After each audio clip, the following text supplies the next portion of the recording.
এটাকে বলা হয় ডায়াবেটিস গাছ। এই ডায়াবেটিস গাছ সচরাচর পাওয়া যায় না। কেন পাওয়া যায় না? এটা একটা গুরুত্বপূর্ণ গাছ। এটা খেলে আপনার ডায়াবেটিস কয়েক ঘন্টার ভিতরে নিয়ন্ত্রণে চলে আসে। আর বিশেষ করে এটার নামই হচ্ছে ডায়াবেটিস গাছ। এই গাছের পাতা যদি আপনি প্রতিদিন সকালবেলা 2-3টা এবং বিকালবেলা 2 থেকে 3টা যদি খান, তাহলে আপনাকে ডায়াবেটিসের জন্য কোনো ওষুধ খাওয়া লাগবে না। প্লাস আর ডায়াবেটিসের যে নিয়মকানুনগুলি আছে, খাবার দাবার রুটিনগুলি একটু মেনে চলবেন, আর সকালবেলা একটু হাঁটাহাঁটি করবেন, বাস, তাহলে আপনার ইনসুলিন নেওয়ার দরকার পড়বে না বা কোনো ওষুধ খাওয়ার প্রয়োজন পড়বে না। কেননা এটা তো সম্পূর্ণ ন্যাচারাল, প্রাকৃতিক। আপনাকে কোনো মেডিসিন ইউজ করতে হবে না। এটার মধ্যে সরাসরি যে কেমিক্যাল যেগুলি আছে আপনার ডায়াবেটিসের জন্য, এগুলি সরাসরি কাজ করে।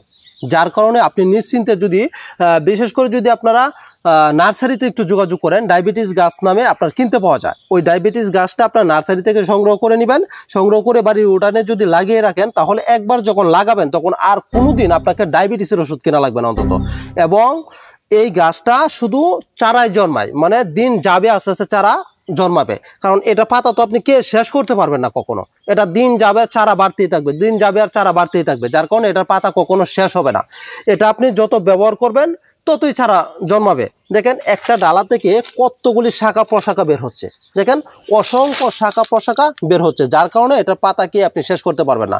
যেহেতু শেষ যদি করতে না পারেন, তাহলে তো প্রতিদিন সকালে 2-3টা বিকালে 2-3টা পাতা খেলে তো মনে করুন আপনার এটা কখনো শেষ হবে না। তার মানে আপনার কখনো ডায়াবেটিসের জন্য কোনো ওষুধ কেনা লাগবে না।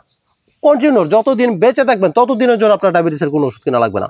অবশ্যই ফ্রেন্ডস, আপনাদের কাছে একটা রিকোয়েস্ট থাকবে, ভিডিওটা একটু শেয়ার করে দিবেন এবং এই ধরনের নিত্য নতুন ভিডিও পেতে অবশ্যই পেজটি ফলো দিয়ে রাখুন।